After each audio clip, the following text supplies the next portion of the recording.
Well, Laura, your interactions with the press regarding this car thief is fairly normal. Like, the guy was dangerous, you stopped him, they have some questions, but you expertly weave through it.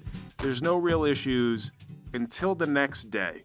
At that point, people start talking about how your crew was about 30 minutes late to the emergency, which is a huge drop-off from how things were when Captain Momentum was around. Ultimately, the perpetrator did die from shock at a Luna Island hospital, but the public doesn't seem overly concerned with that. What they're more upset about is the guy caused multiple fatalities in the time it took you to get to him. The fact he's dead just seems appropriate to a lot of people. The 24-hour news cycle is going through this guy's social media posts, trying to analyze who he is as a person, and naturally they're trying to figure out, did he vote for a Democrat or a Republican? See, when it comes to this kind of thing, you, as an experienced media person, know that social media is poison, and it is impossible to discuss anything now without tarnishing every aspect of it. You're seeing a lot of talk online about how the guy was white and male and how that is why he did the crime. But that's normal for social media. Had he not been white, then there would have been talk about how that was why he did the crime. What's frustrating for you, however, is that there has been this movement online that is anti-superhero, and it occasionally catches on with politicians. Now, it could be a lot of different things. Sometimes you have actual corruption or unnecessary violence among superheroes, and then other times it's just honest mistakes. Now, no matter what's being said, one of the most important things to understand about this social media management is that the companies that promote these things are not liable whatsoever for anything that gets said. So it's a total free-for-all. It doesn't matter how untrue or how incendiary something is, it can still be promoted if it catches on well enough, if it resonates with people at all. That means if somebody said that you strangled your own mother, and people kind of got along with that because they don't like you very much, you can't sue Google or Twitter or anybody else for libel. You kind of just have to sit with it. Or, as absolutely everybody who matters has learned, you can use a bot network to try to create a counter message and then drown out the things that you don't like being talked about. Now, this is not an exact science because obviously anybody with investment in the other narrative is going to have their own bot network, and then you've got foreign governments that are trying to create destabilization and strife within the country, and they just promote negativity and divisive points of view. Bottom line, and where I'm going with all this, is that this morning you wake up and you find that all superheroes are bastards is trending on Twitter. And the primary subject of this is you and your company and how much money you're making from the government in spite of how poorly you did that day. Now, again, it's social media, so you can't tell how many of these accounts are actual human beings, but it is also being talked about some on live news, which is usually not a good sign. Oh my god. Okay, is there really anything, though, about Kimon throwing that tire iron through that guy's leg? Well, I mean, there's some of that sprinkled in there, but clearly what the public is upset about is that you guys are getting all this power and money, and then we're 30 minutes late. Okay, well, the public responds to negativity, or social media does, so let's have our counter message be something like, the police should have used more force faster, they could have saved lives by ending that one life.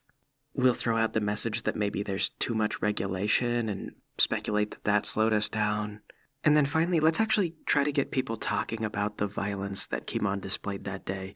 I would rather people be discussing that than people be talking about our money and the influence that we have in government. Okay, you get in touch with your social media people, you have them set up the bots and see if you can get a different message to hook in, and they go to work.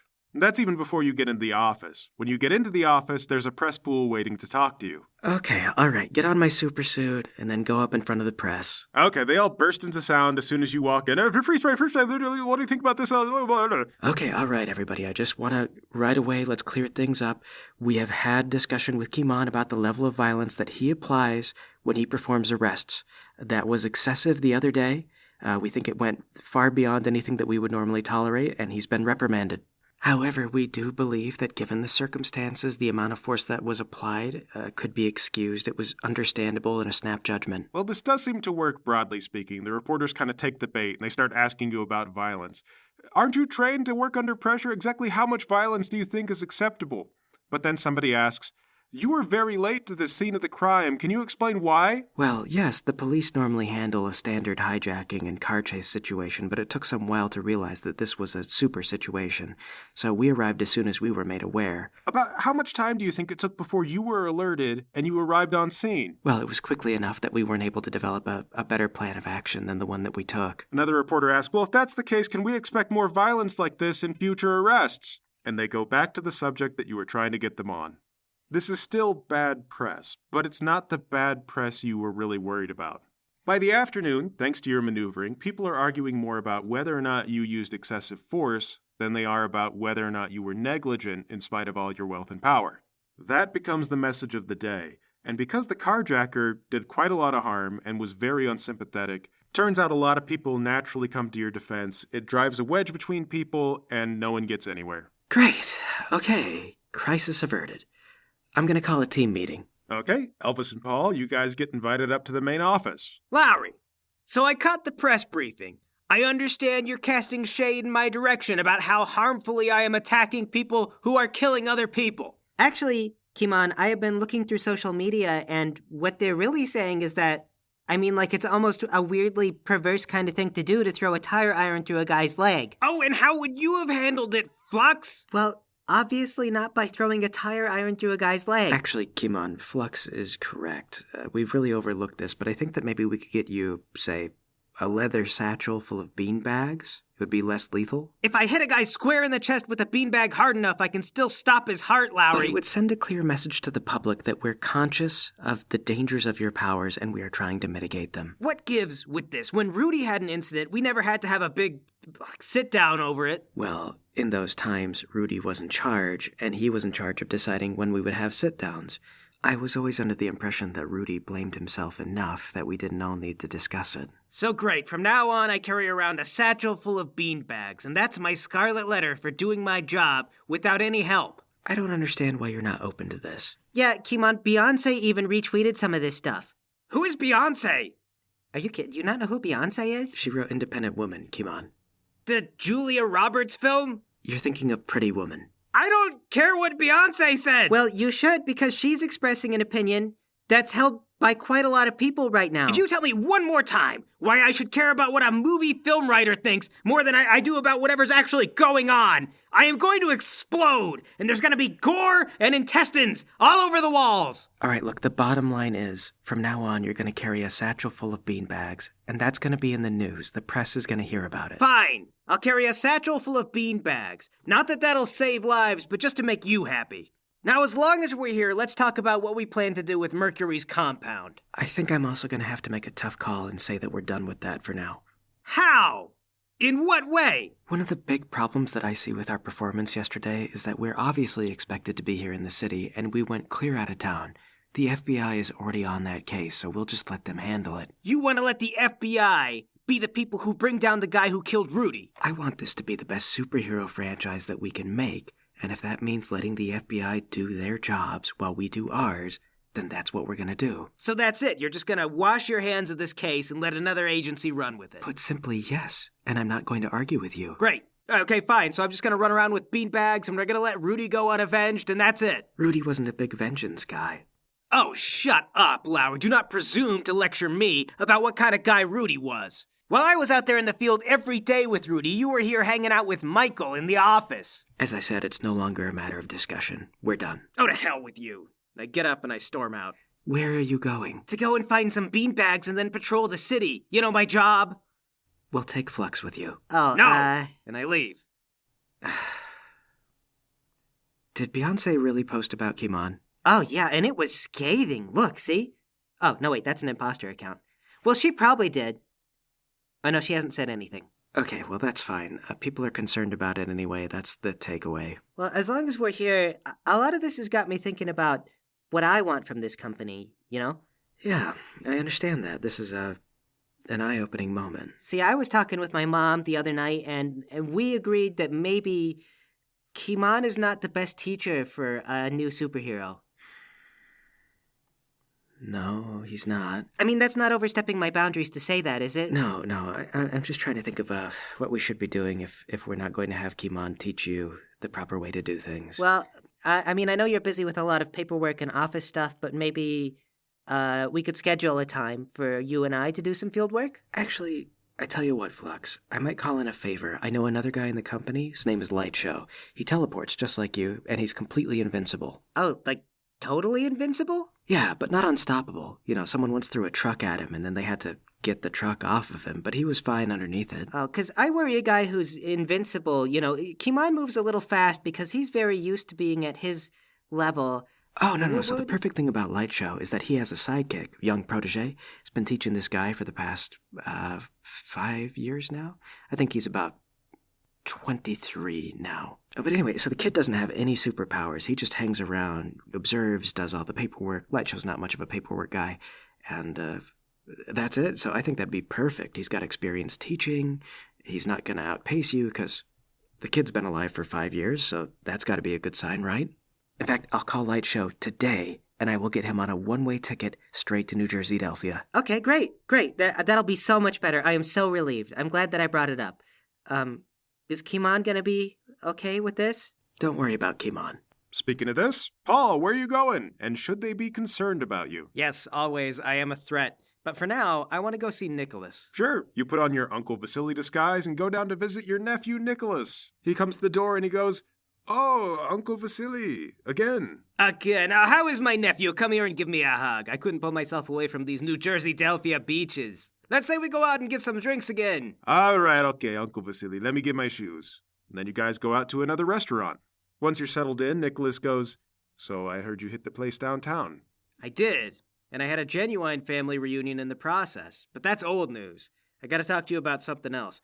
Do you know about a place out in the woods about 30 minutes from here? Oh, yes. The Fabricator does have another super secret base out 30 minutes in the woods. Okay, well, how come when I asked you about chemicals and stuff like that, you didn't point that out? Okay, for 2 reasons. And you know the first one. It's because if I give you every place the Fabricator has worked on, it's not like it's a huge hiring pool. People are going to figure out that the Fabricator's been compromised somehow. No one's going to get work from him anymore. And then this relationship is useless. The second reason is because, yes, there's some biochemical labs and stuff like that out there, but it seemed like mostly drugs. Well, could it be converted into the kinds of bio-research that we talked about earlier? I don't remember the exact specs of what you were looking for anymore, but probably maybe some. That place, though, was more like industrial buildings. I assume probably weapons manufacturing. So drugs and guns out in the woods? No, not small arms like you're thinking. Too small. More like vehicle-mounted weapons. Vehicle-mounted weapons?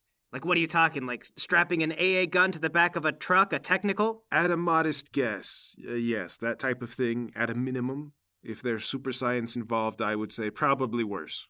Nicholas. Okay, I understand that you're angry, but with really big projects, usually word gets out. I don't have to hide it. Well, yes, word's out. The FBI has surrounded the place. We're aware of it. I'd like to be watching it. Okay. Oh, see, case in point. You found out about it just naturally. No, through detective work. But what you're telling me is that if a SWAT team goes in there, they're going to be met with AA guns. That or worse. But I'm going to say again, if they're getting parts from somewhere to build these machines, then all you have to do is find where the parts are coming from, and you can put a stop to it, right? I suppose. And see, all you needed from me was just a little nudge, right? It was logical you were going to look into it eventually. Well, is there anything else we need to know about the place? Like that it's soundproof, for example? No, for a secret base, it's pretty rugged, fairly cheap. Reinforced concrete, and quite a lot of industrial stuff. Drug things, probably large-scale production there. Okay, but no traps, bombs, tripwires, security that's out of control. Cameras, but just the looping type that erases itself once every 2 weeks or so. All right, Nicholas. So we're cool? Yeah, we're cool. Thanks for the info. So not to bring up this thing about your independence again every time we meet, but I saw on the news you got reprimanded for doing your job. Yeah. They're gonna make me carry around beanbags. And not only do I have to read the Miranda rights, but I've also got to sing Kumbaya. And do you feel like that's really helping you achieve your life goals here? Nicholas, life goals are a source of disappointment. Does anybody ever really achieve those? Okay, don't be cheeky with me. No, I'm not achieving any of my goals. And is this a status that you're happy with? Let me tell you something, Nicholas. Today, I got called in for a meeting where we had to go over my work performance based on the opinions of whoever wrote Pretty Woman. What is Pretty Woman? It's a film about Julia Roberts getting laid. It came out kinda recently, I can't remember. Kimon, I'm looking it up and it says this came out in the 90s. That's not that far back. I don't think people would call that like a recent movie, though. Whatever, it doesn't matter. The point is that Lowry is taking over and everything is grounded now in his billionaire idiot logic. Well, look, I'm not here to listen to you whine about your coworkers. I'm here to talk to you about real work and things that matter. Well, that's why I like you, Nicholas. That's what I'd like my life to be more about. Well, in that case, maybe it's time to start asking, what is it that Mercury is trying to do? As far as I know, he's trying to build some kind of gun that'll disable superpowers. I think Flux got some files on it. I don't know if he's had a chance to look at them yet, though. I haven't heard a follow-up. Well, that's what he's trying to do, and I guess I mean, why is he trying to do it? He's got this organization going on. Why are people willing to lay down their lives and work for him? Well, not to undermine ourselves, but a lot of times criminal organizations exist to make money. That or for respect. You know, a guy wants to feel like he belongs to something, and sometimes that's a good outlet for it. That makes sense. When I work for you, I felt like I belonged to something meaningful. Do you know something about Mercury that I don't? I'm going to confide in you. There have been a lot more secret bases requests to be built over the years that Mercury has been operating than you realize. Most are not huge scale or very expensive, but there are enough of them broken up into little pieces that this has to be a bigger operation than you think. Well, if you got some tips on where I should be looking... I don't want to just give you the information, because if you find them and there's not a clear trail explaining how you got there, well, people are going to start asking how you're finding out. I'll tell you now, the compound out in the woods, it's not the only place. You need to keep digging. You need to get in there and figure out what it is that they're trying to do. All right, what's that got to do with my independence from unstoppable industries? Well, the math is real simple. You're not the only friend from the old days that I still keep up with. And the stuff that we were all fighting for, we never really got it, did we? No, we didn't. And are you going to get what we were asking for by going through Lowry, asking his permission? Only if it benefits him somehow. So great, we make Lowry richer and then everyone else can live off the scraps and we're all happy. I don't think so. This is a fight we're still fighting. This is a fight you're still fighting. I know you still want to fight it. You just don't know you're back in it yet. All you need to do is just go in there, act like a normal person who wants the same thing as everyone else, and you'll see. I'm not even asking you to make your mind. Just ask the questions, find out what they care about, and why they're doing it. As an investigator, that's your job. It's totally natural. And if you get a lead and you want more help from me, I'll give it to you. Are you expecting me to turn coats for the guy who killed Rudy? I think you're going to see what they're doing in there, and you're going to say to yourself, I could do better. Well, Nicholas, Lowry doesn't want me to go out there anymore. Oh, is that so? Well, maybe you can text Julia Roberts and get her permission, huh? You're a good guy, Nicholas. Hey, anything for my hero. A lot of people feel that way about you. They do the same. All right, look, you're right about a lot of things. I'll keep in touch. Good. I hope soon. Okay, I'm gonna head out. Gonna go home, pack my bags with camo gear, ghillie suit. I'm gonna dress up like grass. Sure. Your motorcycle's trashed at the moment, so you've got a company rental car. So that's good. It's inconspicuous. And I'm gonna drive out of the city and into the woods. Into the woods you go. And who's to say that you're anywhere else?